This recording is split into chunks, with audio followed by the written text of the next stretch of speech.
topics and opinions expressed in the following show are solely those of the hosts and their guests and not those of W4CY Radio, its employees, or affiliates. We make no recommendations or endorsements for radio show programs, services, or products mentioned on air or on our web. No liability, explicit or implied, shall be extended to W4CY Radio or its employees or affiliates. Any questions or comments should be directed to those show hosts. Thank you for choosing W4CY Radio.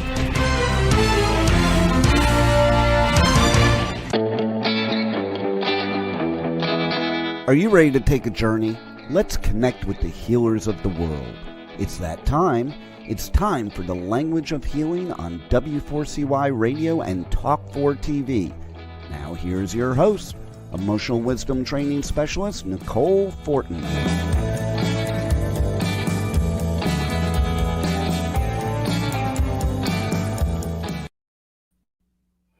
Hello, everybody, and welcome to the Language of Healing on W4CY Radio and Talk4 TV.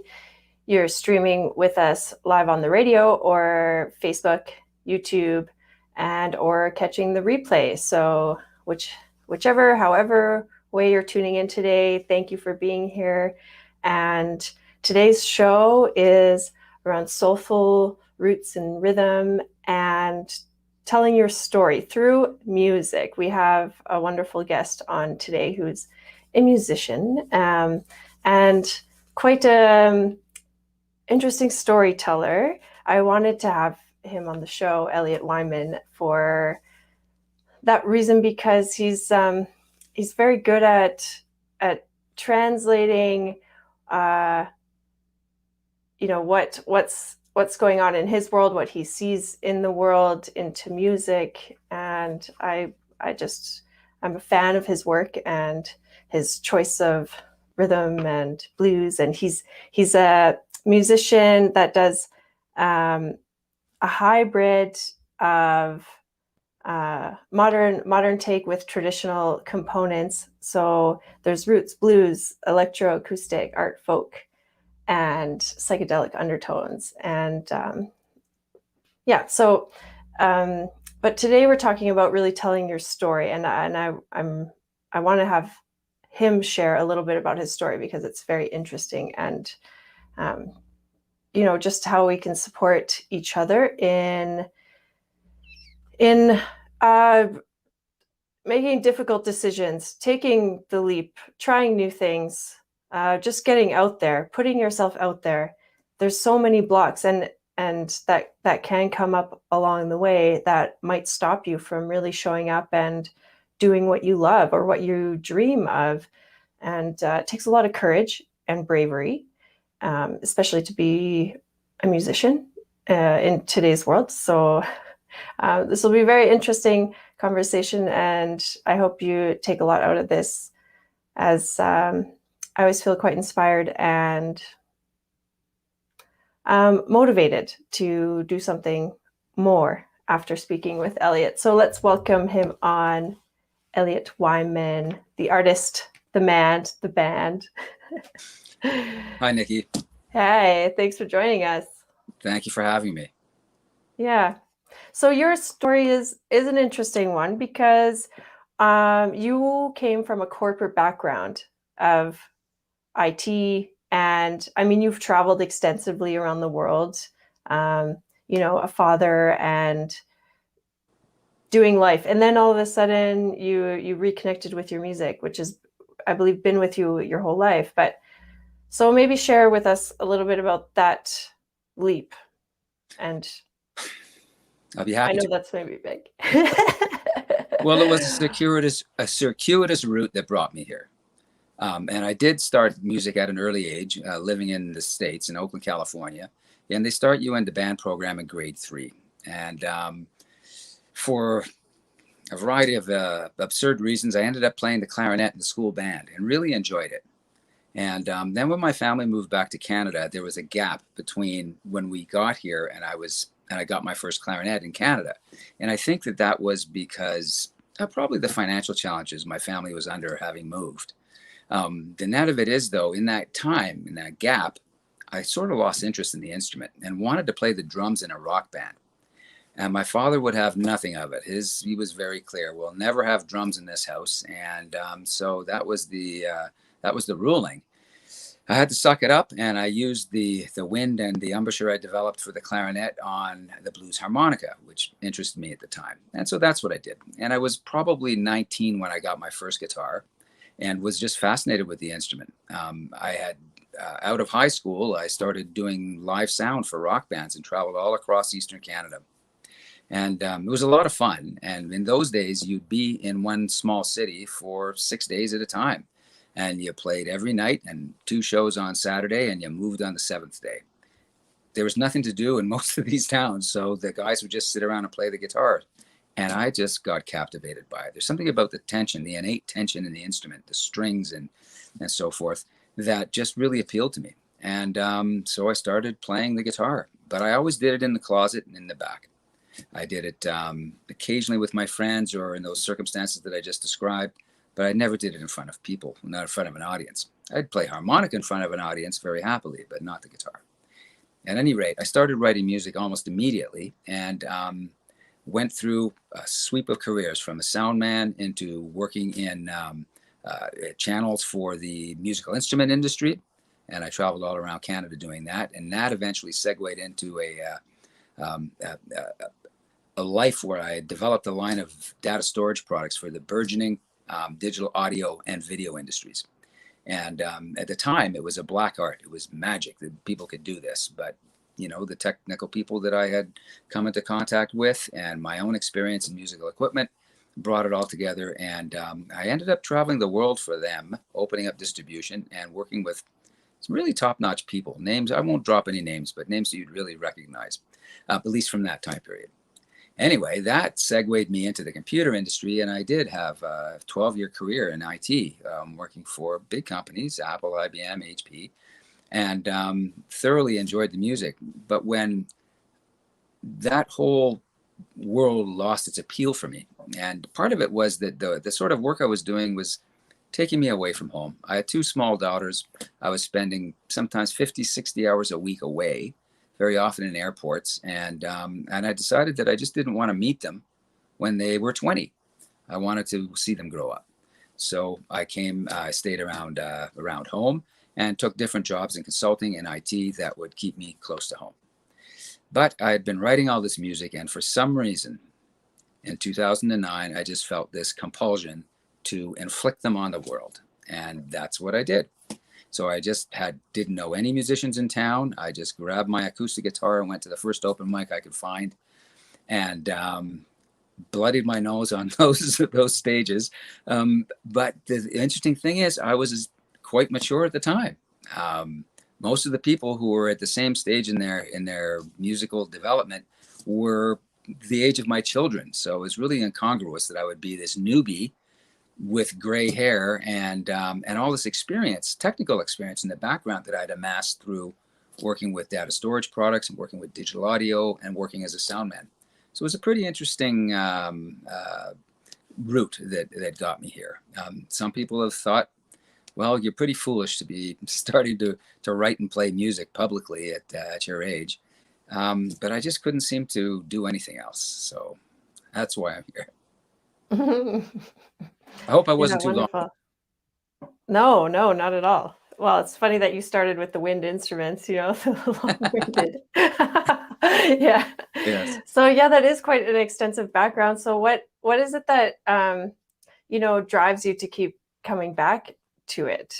I think that, like many of us when we're younger, we do have these natural tendencies towards something that really interests us, right? And then through life, because maybe it's not, I remember being really fascinated with the stars, and I wanted to make that my whole life. And it was kind of like, well, that's not really a career, that's a hobby. So but even though there are people that make a hobby out of that, but so yeah, to come through all of that, and I mean that takes bravery and courage to really get on that stage and show up. So what kept you doing that? Well, once you've broken the shell, so to speak, once you've done it once, and of course, the first time anybody does it, it never goes the way you'd expect. You're very anxious. And once you realize that you didn't die from that experience, it's much easier to do it the next time, and it gets more and more so. I studied English at the University of Toronto, specifically because I wanted to write better lyrics. I did it as a mature student. And I just love the idea of language and communicating with people. And one of the central themes in my music, even though it's not overt, is to connect people and to let people out there realize that they're not alone by illustrating slices of life to them, so they can see maybe themselves mirrored in it, or at least recognize that other people have similar thoughts, and to build a bit of a community in that fashion. And I'm really gratified whenever I get the opportunity to do so. Mm-hmm. And so you've been playing music. You have a few shows going on, and you've started a YouTube channel, and yes, you have a Facebook page. Yes. And so how can we find you there? Well, certainly on my Facebook page, and I'll be able to post links as well. The YouTube channel is brand new. I'm really excited about it. It's a concept. It's just me and my couch. It's nothing fancy. It's just straight ahead, me playing a song. It might be a cover song. It might be an original song that either I've just written or that I've somehow amended to suit my own sensibilities. And I should say that it's almost impossible for me to learn a song that I don't love, that I'm not emotionally involved with. So music for me is a very emotional thing. It's not a technical thing. I'm not doing math while I'm doing it. I mean, of course, I employ all of the techniques and technology that that theory can bring, but I very often do that after I've captured the original essence of it, the original feeling of it. And to be able to do that in front of other people, for other people, and have them connect with you is such a privilege, and it's just such a beautiful thing. And it's kind of like, I guess, if anybody, you or anybody's ever golfed, you know, a lot of people go out there and golf, they'll play their 18 holes, it takes them 4.5 hours, they get one shot off that's just perfect, and that's what keeps them coming back. Even if they duff every other one of the game, it's that one shot that keeps you coming back. And for me, it's when I'm connected with that audience, and I can see it in their faces as I'm playing, and we talk about it afterwards, and it's just a really beautiful thing. Unfortunately, it's not something that is durable in that instance, but that's almost the beauty of it, that it is so transitory. It's something that's created. It's an atmosphere, a vibe, and a connection that's created at that moment, and it can never be the same again, because you won't have quite the same people, you won't have quite the same emotions and the same feelings when you do it. At least when I do it. I'm not the kind of a person that's, I'm not trying to be Justin Bieber or, or start chiseling away at that market at all. I'm quite connected to the feelings, and however those feelings manifest themselves, that's how it will be. And I'm loath to try and package it in some way as to make it consumable for the masses. And maybe for that reason, I'm doomed to always play small stages, but I think it's no less gratifying. Mm-hmm. Yeah. Well, and it still has an effect on the people that are listening. And now that you have, your YouTube channel, that's great. I'm kind of reminded of Stompin' Tom, like he's the great Canadian. I just heard something recently, I think, because his son has revived. Maybe there's a new book or something about him, but it was like his idea was that, just do it as raw as possible, as like in the one take, because you are in the moment and you are producing it. And there's that, like it doesn't have to be perfection, Yeah. Well, I think that all artists are probably their worst critics. And one of the songs that I've written is on the theme: is it ever finished? Is your song ever finished? You can always change the chorus. You could always change the key. You could always do something a little bit different, play it at a different tempo. So when do you say it's actually finished? And so I think that's a pretty wonderful thing about music in this live performance perspective, because it's not crystallized. It's not on a canvas. It can be changed, and it can be different every time. And I've got a couple of songs with a few different versions of them, and that are diametrically opposed, absolutely different. One might be a jaunty sort of rock type number, and the other one might be a slower, soulful bluesy type number, but it's the same song. It's just how it's presented. And again, that's such a beautiful thing. Since 2010, I've played over 1,000 paid shows around the city, and a few outside of the city, as far as Toronto and back. The truth of the matter is, every one of those was a wonderful experience and a beautiful thing in of its own. And when I meet people who said, "Oh, I saw you play 5 years ago, 7 years ago," and it was just a wonderful thing. Sometimes I don't even remember the show, but I can see in their eyes that there was that connection. And when they recognize me, I always feel great. I feel bad that I don't recognize them, but then I see literally hundreds of people each day. So it's hard to do that. Mm-hmm. So what kept you busy, when things were locked down, and, now you're living a life out of lockdown and able to play again? Hopefully. Oh, yeah. For the foreseeable future, hopefully. Well, it was interesting for me to note that when lockdown first came about, I realized that my lifestyle didn't change so much. I'm a little embarrassed to admit that, but I really lead a pretty Spartan existence, simply because I have a simple life, and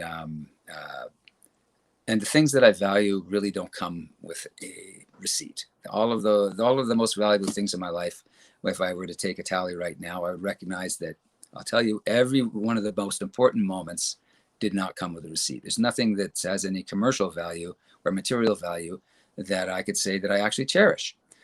So that's been a very good lesson. And then being ostracized or isolated all by myself, like everyone else was during the first lockdown, that was pretty interesting. The net of it was half a dozen new songs came out of that period, which is a wonderful thing.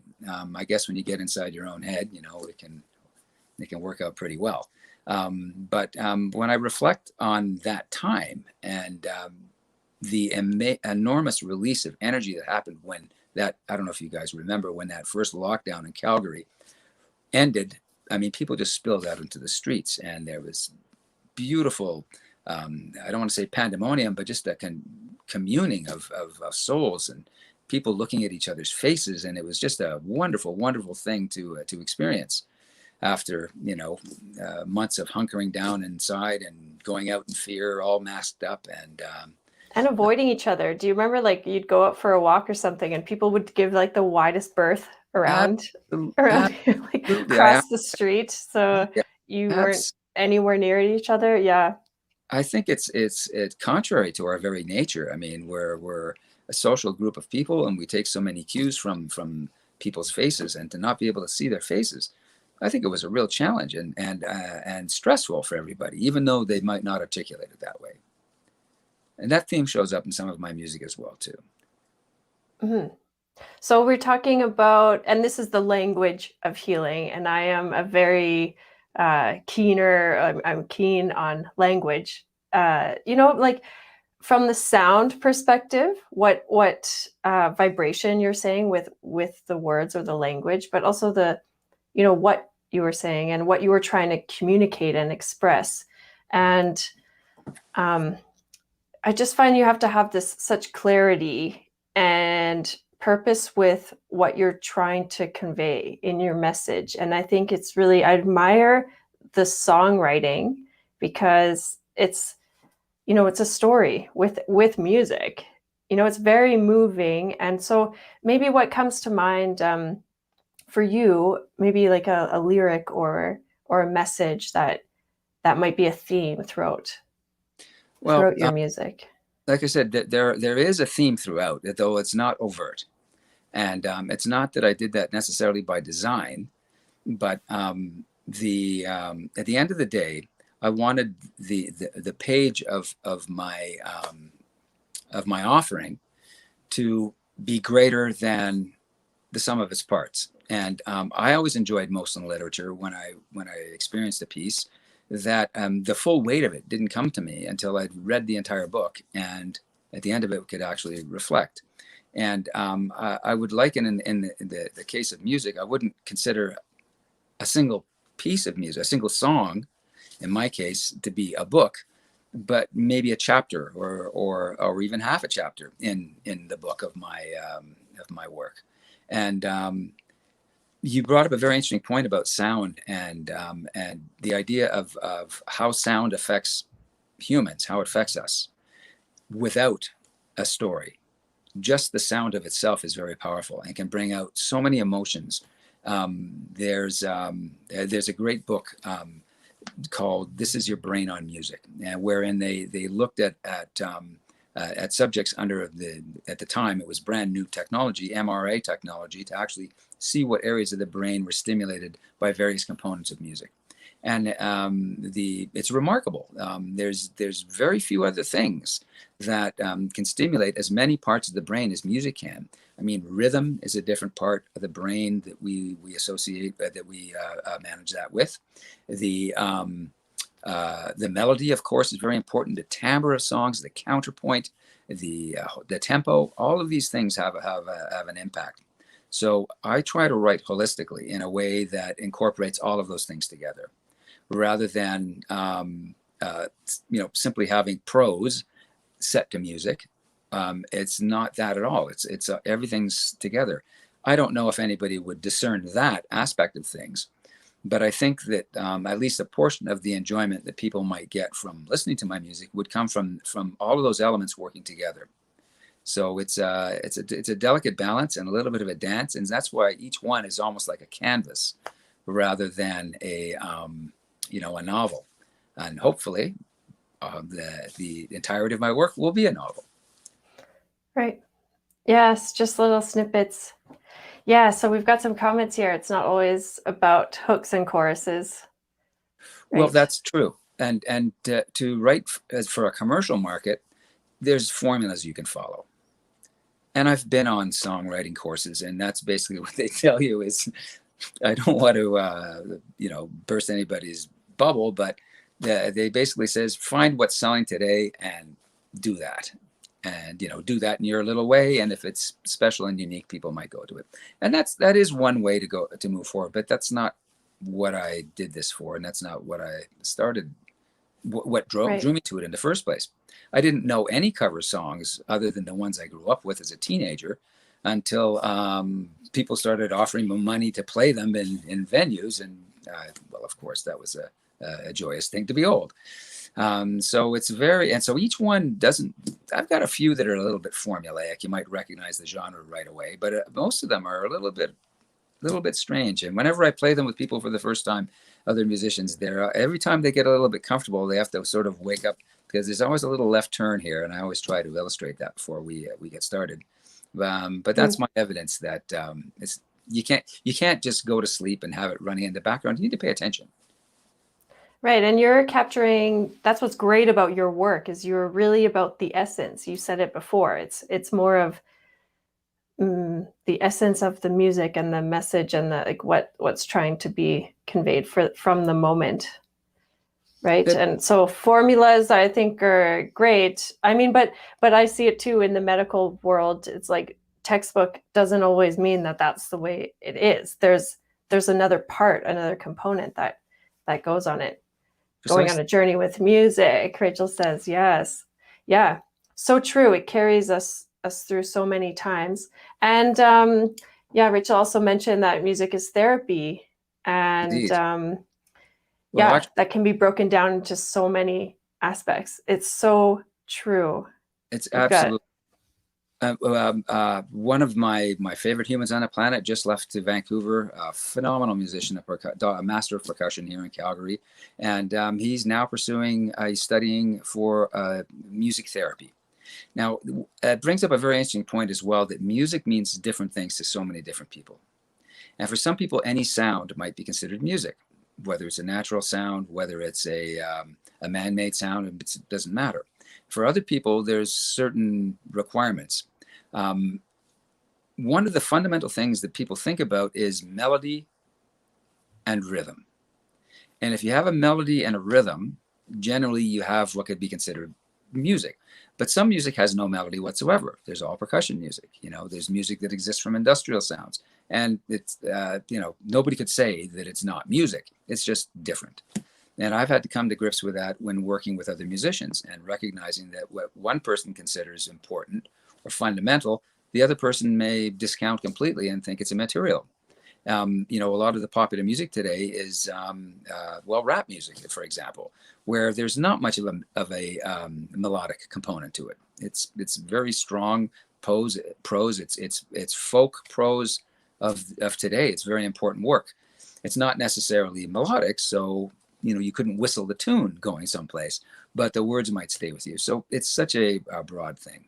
And the idea that frequencies in themselves can be healing is something that's been around for some time, and as you're probably aware, where I've even seen people say, well, there's certain frequencies that are that relates to specific areas of our well-being and our existence, and in some cases our physical well-being, that are irrefutable. So if you hit that 432 cycles, it's going to produce a feeling of well-being. And that's an interesting idea of that I think we haven't explored anywhere near as much as we need to, both in the scientific and, of course, in the spiritual community as well. There's just so much to it. I mean, you've had experience with Tibetan bowls, I know, and all these wonderful sound elements that can move us as organisms in ways that are hard for us to understand. Mm-hmm. It's like if we are the vessel, the sound is what moves the vessel. That's just what's coming to mind. But yeah, I mean, I've studied lots of mantras and chanting, and that, those are very ancient sounds, and that's what it's more about, right? Is having that resonant field within you that is vibrating, and it is like a canvas. It's like, precisely, a walking portrait. And then it's just amazing that music can then be encapsulated, like that moment can be captured almost like a picture or a snapshot of it sure can. What's happening. Yeah. And then when you add the story component to it, and music has been a way of communicating since, I think it probably helped develop our language. I'm not, schooled in that area, but it's clear that music and dance was the way of communicating to your group what happened to you in the day. It's your way of posting on Facebook. It used to be you could do a dance and show what happened on the hunt, or show what happened in the that night when you were stuck on the in the rainstorm by yourself. So those experiences are very powerful, and I think that's one of the reasons why musicians, or I'll say musicians, but I'll also say pop stars are so vaunted, because they are doing that thing. Sometimes I worry about the messages that are coming across, or the lack thereof, in the course of popular music, but I'm not here to put anybody down. I'm an old man, and I have different sensibilities than the kids who are buying music today. So what is your message? Well, my message can be summed up in a very simple sentence. You're not alone. And the idea of being lonely in a crowd is one that's incredibly poignant. And I felt that way. I've traveled in countries where I didn't know the language, and where I was ostensibly alone. Excuse me for 1 second. I just have to plug in some power here, make sure we don't go away.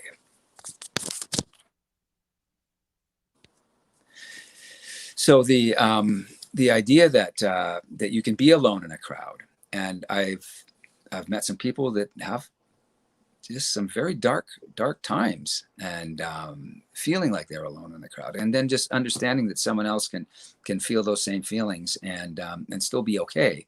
It gives people hope, I think. So that's the fundamental idea of the thing, just to join people together. And I try to bring forward the I'll say slices of life.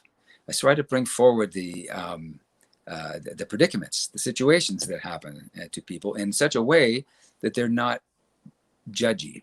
And rather than saying, well, this and this and this happened, and this is how this person felt, and it was good or bad, I leave out that good or bad at the end. Because, the story's never ending. It's nice to be able to say at the end of the show, oh, look, everybody's happy. But, next week there's going to be another intrigue, and they may not end up that way. And so I try to leave that open, so people can make their own, bring their own sensibilities to it as well, too. Mm-hmm. Mm-hmm. I hope that made sense. Yeah, definitely. I mean, I get from that is that, well, we're not alone, of course, and that things are always transitory. Things are always moving and shifting. And okay, I was actually thinking of this, something you said earlier, about, well, what came to mind was, say, for example, I think it's Mozart that has music that hits so many different ranges, right? Or the extremes, because there's so many tones and sounds that different languages express. So, I don't know the exact science behind it, but when we're very young, we can absorb more languages because we can hear all of the different ranges and the pitches and the tones, and that formulate languages. So if we're trained to speak a certain language, we might just miss out on some of those tones. And there was some research that I believe it was Mozart and Gregorian chanting that helped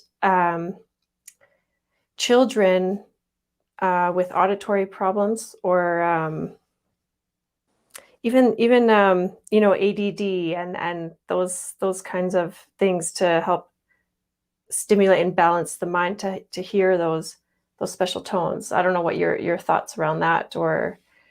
Well, I would say yes. I mean, absolutely. When you look at the original classical composers, they worked on a theme and exploring a theme, and each movement or each piece or each work would have a theme or a series of themes, and they would explore them musically. And what if you look at them, they'll take that one note theme, maybe it's 4 or 5 notes even, and then you'll hear it repeated and again and again and again, but each time it's a little bit different. And that forces us to make those discernments, and when we're paying attention, and it's incredibly lush and gratifying to the ear and to the soul to hear that. And there's been a lot of talk that students who study with classical music or jazz music tend to do better than those who are studying to other types of music, simply because it engages and opens up their mind. Now, I don't know much about the science about that, but I'll reference again that book, and I can't remember the name of the author. I want to say Zimmerman, but I could be wrong. And a lot of the research was carried out actually in Montreal, so there's a big Canadian content. But they really got into some details on how these things might affect people. The idea that just the tempo of a song can change people's. We've seen insects behave differently when faced with different types of music. We've seen plants grow differently when faced with different types of music. So clearly, this is something that permeates our whole existence, and not just humans. Mm-hmm. Yeah, we just had a comment come in from Rachel about similar to composers who write music for movies, they target emotions to involve you in the movie. True that, yes. And movie soundtracks are fascinating, the way they do that, and the way they'll use music to change scenes, to change emotions, to get you ready for something that's going to happen, to enhance the experience. And because at the end of the day, a movie is an emotional experience, and the best ones are done so artfully that you don't notice, but there's a ton of manipulation going on in there about the audience. Right. There is a formula almost to how to engage an audience. I listen to a lot of movies and TV shows with closed captioning on, and it's always funny when they describe the kind of music that's playing, like foreboding music or inspiring music. Yes, it's true. So they're taking you on a journey. That is the journey, and the therapy of healing, or of music. It would be so flat without it. And music permeates our lives. It's everywhere. It's on television. It's in the background music at the grocery store. It's hard to go any place that you don't actually hear some music. It's gotten to the point, though, where in many cases it's taken for granted. And so there's very little thought that goes into what it took to produce that music. And in some cases, it was nothing. Now it's with all the electronic capabilities, it's very easy to produce a piece of music if you have no musical sensibilities whatsoever. And it's not to say that it's going to necessarily resonate with anybody else, but it's simple enough to do. But all of that, grand as it is, And wonderful as it is to experience, you're still captivated by that one guy playing his violin on the street corner all by himself, just right there in front of you. It's a remarkable experience. So I hope we never become numb to that or desensitized to the beauty of that. Yeah, true. The live music. I know that's something I missed tremendously throughout the lockdowns, and because that is such a big part of my life, I just like to. It is therapy. You know, you go and you listen and you dance and you move your body, and through that movement creates more movement. And I truly believe it's a key to our health and well-being to be in that music. But you brought up a good point about, or something that made me think of, you know, we're so connected with music. We have it all around us. It's everywhere. But to really take a moment to have nothing, so something can come through. That's Yes. really quite authentic. You know, if you're talking about writing your own music, how do you clear that space or create that space where it's, you know, your message and your truth and your authenticity, your motive that's coming through? Do you have any tips or, you know, a set routine or something that helps you get there? I'll say this. I'm not very pragmatic in how I go about it.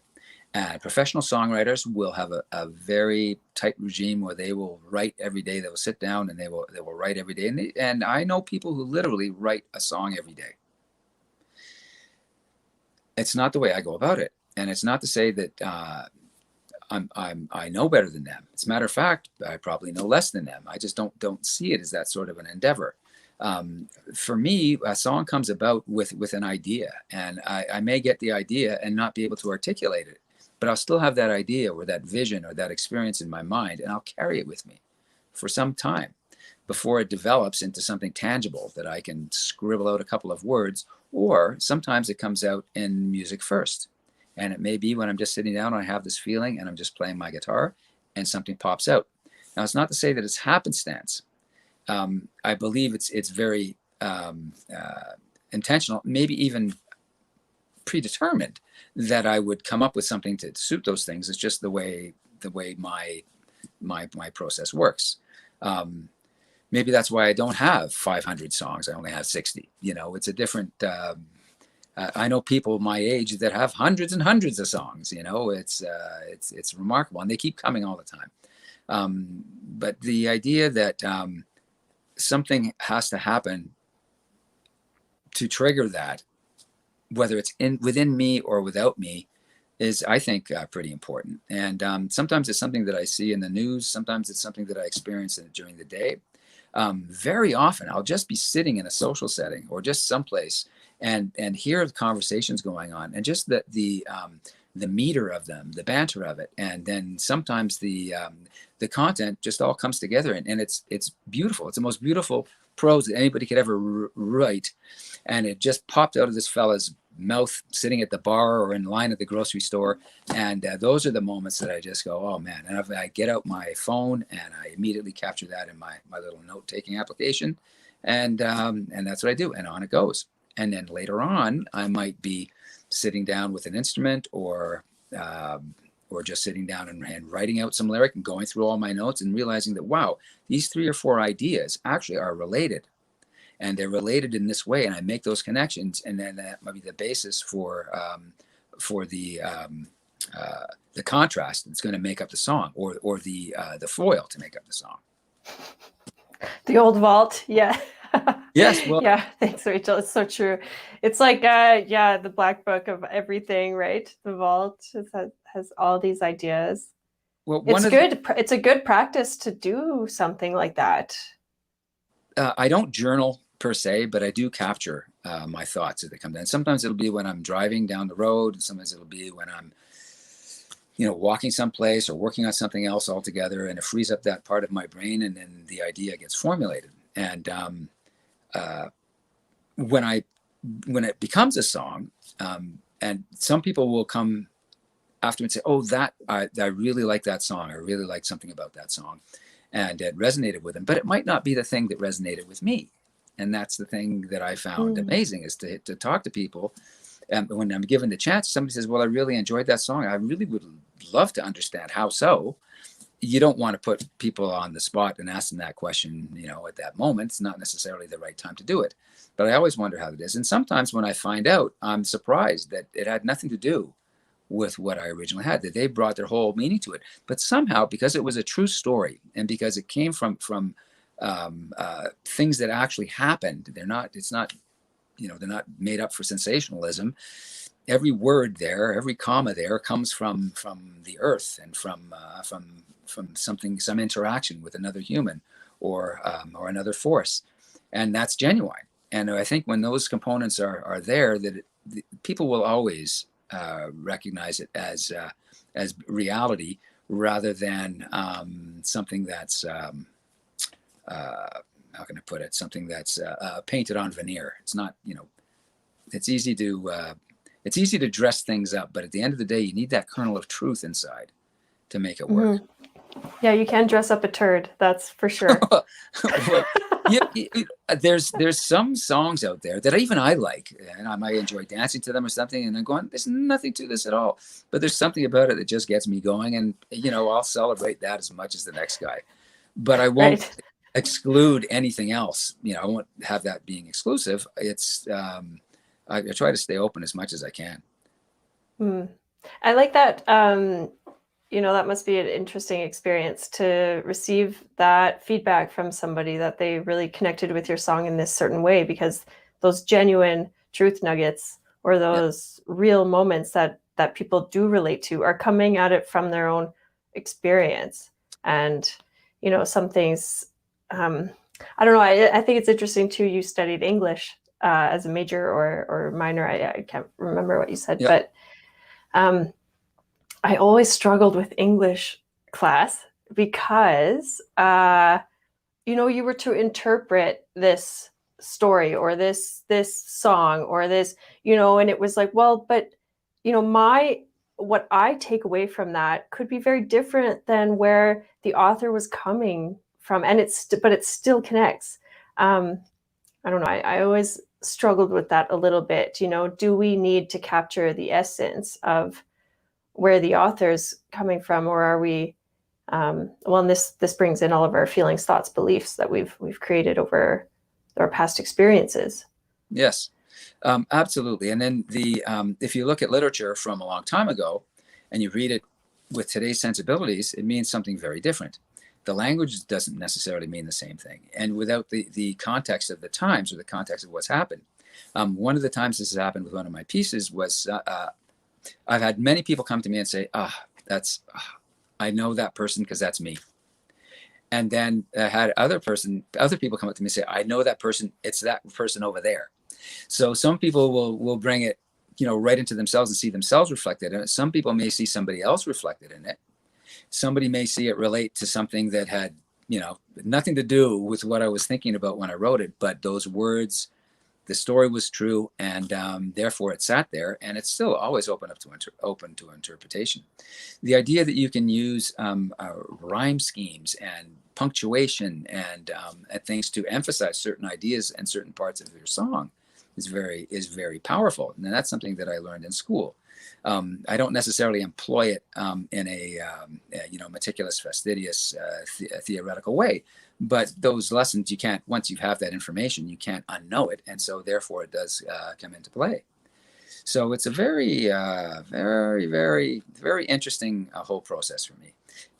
I just wish that there would be more venues or more ways that people could enjoy original music. Very often it seems that vices become the patron of the arts, Nikki. And so most of the places where you'll find live music, there's also, drinking and various other activities going on, and people go there for that whole experience. It doesn't necessarily mean that has to be that way, and sometimes the music in of itself is enough. When people are going to be entertained in other ways, to meet people of the opposite sex or to hang with their friends and converse with their friends, but they're not necessarily listening to the music in the area. It's in there in the background. And you may see people, oh, I love this song, and they'll hum along for a couple of bars and then go back to their conversation. And that doesn't happen if you're in a venue and you've never heard any of the music before. So it's just a little bit, strange. So I'm hoping that people will appreciate it more and more, and we'll see, more shows like this that are exploring all ways of communicating, and more things in regular venues that people can go to hear something new and actually, listen, not from a narcissistic perspective, just to share. So you're talking about your original music, the ones, and of course, because we're so entrained to hear these cover songs, and we have all that past experience. Exposure is everything for an artist. Yes, and often it's like the hurdle, because there's that visibility piece or the critical piece. What if you play all of your original music and nobody gives a shit? Yep. Nobody turns their head. It's like. And then you play that one cover song and the whole crowd is crazy. And, that's where I think bravery and the courage comes in, because you need to keep exposing yourself and making yourself visible and heard. And that's a place a lot of people shy away from when it gets down to the nitty gritty. Yes, it can be. When you've written something and you're performing it in front of strangers, it's daunting. When you're performing in front of people, your friends, it can be even more daunting. But at the end of the day, you are rather bearing yourself, and it's not something that's not for everybody. A lot of people said, I would never get up and sing karaoke. Other people would say, oh, I'd do that, but I'd never go up and sing in a band. Other people say, well, I would do that, but I would never go up and sing something I wrote. At the end of the day, none of it's going to kill you. And the more people who do it, the more they'll realize that. But every chance I get to play for people is always a privilege. And whether they're there for the reasons that I would like them to be there for, or they're there for some other reason, it's always a good thing. And sometimes I've been in circumstances where, because of the nature of the room, people aren't very, responsive. They're busy with whatever they're doing, but you do your thing. But even in those circumstances, there's always at least one person that comes to you afterwards and says, man, that was just great, and here's what I liked about it. And you could tell that even though they weren't, locked on you and clapping enthusiastically in every song, they actually paid attention and listened. And so that's a beautiful thing. It takes time for people to start to realize that they like what you're doing and maybe want to feel compelled to come back and see it again. Mm-hmm. So for now, you're getting your exposure and your voice heard through YouTube. Well, obviously, it's doing live performances. Yes, I'm really excited about the YouTube thing. I just I have a whole bunch of content to put out there over the next couple of weeks. And so, what is your YouTube channel? It's just says Wyman, and like I say, I'll post a link to it afterwards. Right now, the only song up there is the first test song that I did. I kind of like it. It's a comment on our crazy times that we've had recently. It's called Nowhere to Run, and but it's actually a little bit somber. At the same time, I think pretty accurate, and maybe says things that people have been thinking all along. It doesn't say it doesn't predict the future, and it doesn't come out and say, oh, well, there's hope, or oh, well, there's no hope. What it does is it says that this is the circumstances, and maybe you felt it too. And I think that's a good place to start anyway. I'm not here to provide prescriptions for society. I don't know that I'm qualified or can do that, but I think by at least recognizing our behavior and seeing how it affects us, one another, we can start to behave more responsibly and broaden our perspectives. There's so much division going on right now amongst people, and who were, neighbors and friends a year and a half ago, and now they've got such different ideas on certain things that they're just not happy with one another, and that's such a shame, because we're all the same under the skin. I know, right? Muscles and bones and blood, it is like anatomically structured similar, and even our brains, and our brains on music is very interesting.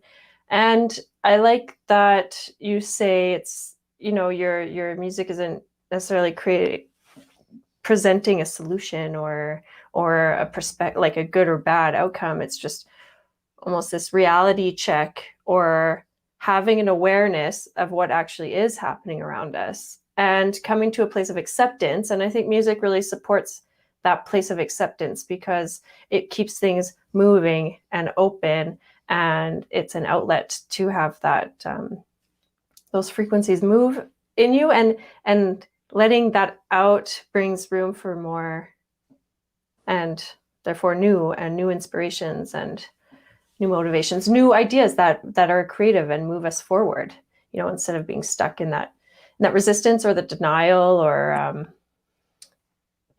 anything like that. So that it's okay to just be, and that you don't have to. I'm not trying to impose my opinions on people.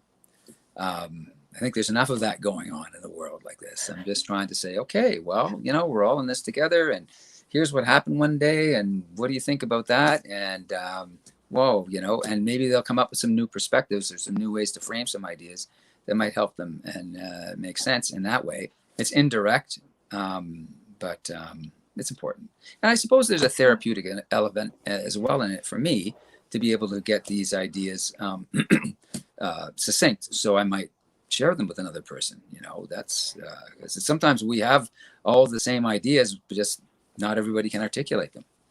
Yeah, it's true. So you have a real gift. So anyone listening, thanks for tuning in and watching, and thanks to our guest, Elliot Wyman. So you can find him and more of his music.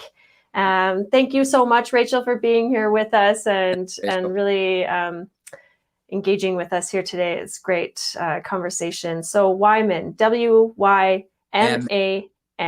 Yes, and I'll post on the on your site later on the exact link. Okay, sounds great. Thanks so much for joining us today. Our time has run out. It was great to talk with you. Hope you have a great weekend and all the best with your music. I will hear you soon. Thanks, Nikki. Keep up the great work. Thank you for doing this. Yeah, thank you. And for our listeners, we'll leave you with a question of what will you take from today's conversation that will support you for the rest of your life? Wow, what a show today, and the journey does not stop here. Come travel the world with Nicole every Friday at 1 p.m. Eastern Time as together we become more fluent in the language of healing on W4CY Radio and Talk 4 TV. See you next week.